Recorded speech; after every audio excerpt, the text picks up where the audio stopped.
I didn't want to go far away. You know, being the only child, I want to stay close to my parents. Oak One. And Dean Reed was the house mother. Remember that? Well, you got to meet a lot of girls from different places and share their experiences. It was just wonderful. And I was on my own, did my own ironing. That was a first. But it all worked out. I came in 1948 when it was integrated. Before that, it wasn't. And I don't know when they integrated living on campus, but I know I lived on campus. And prior to that, I think some of my friends lived in houses and private homes because they weren't allowed to live on campus. My grandmother wanted me to go, she always said you go to college, get an education.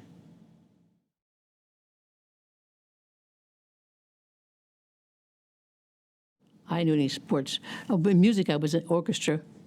I would play the piano in the orchestra, Glassboro Orchestra. And Mr. Fligger was our director. I guess he's a Dr. Fligger since that. Great teacher.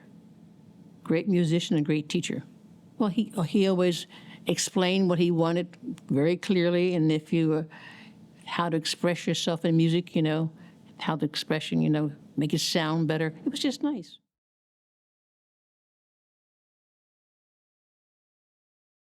I had a great time at Glassboro. And I met some friends, which I still have today, because one of my friends passed away.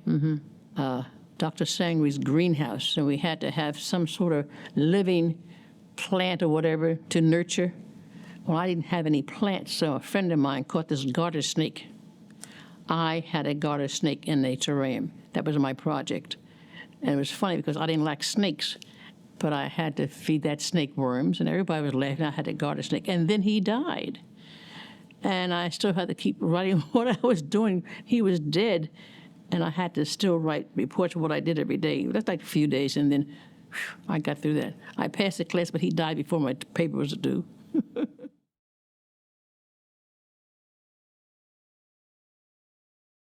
I enjoyed all my classes.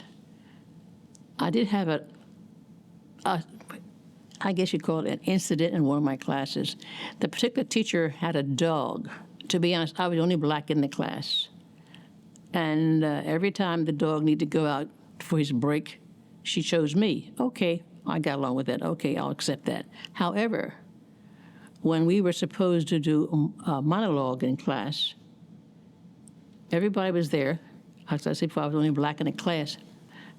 She asked me if I want to do a Southern dialect one, and I didn't appreciate that because there were other kids there, Italian children, Irish kids. She didn't ask them to be Irish dialect or Italian dialect, but why me? And that's the only class I didn't particularly like.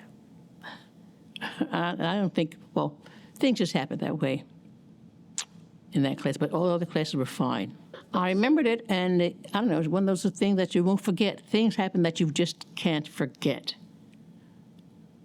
You know, it just sticks with you, that's all. It sticks with you.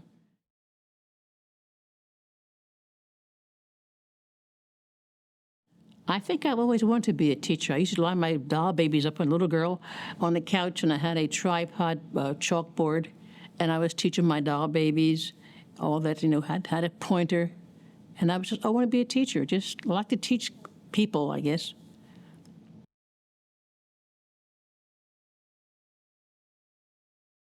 I went to the little kids, kindergarten. First job was in Roosevelt, New Jersey. I taught there 3 years. I taught kindergarten, and they didn't have a music teacher, so I taught them music, the whole school, kindergarten through 8th grade.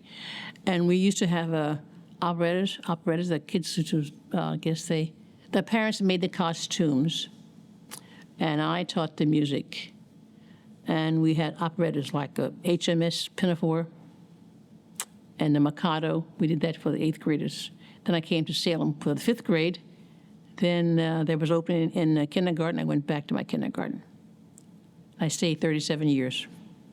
Well, to me, I was their mother, and they were my children, and every kid was mine, and I just liked them, you know? They were so interesting and inquisitive, and I like that about them.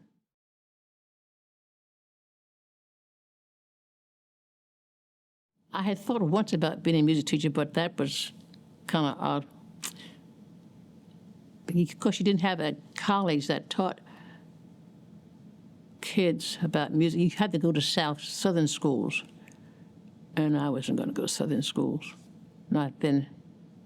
But I got a chance to teach music when I first taught, and in kindergarten, you teach your own music anyway. You know, songs, rhythm band. Yeah, I also had a tune I'd play from the at playtime in the room when they put the toys away. I had a tune I taught them. Playtime is over with a little tune on the piano, and I didn't say anything. Just go to the piano and play the tune, and they put the things away. Nothing else was hard for me for teaching. I enjoyed everything about it. You know, we had a nice family environment. Teachers were nice, and we all cared about the kids, looking for different ideas how to make things more clear to them. It was just nice.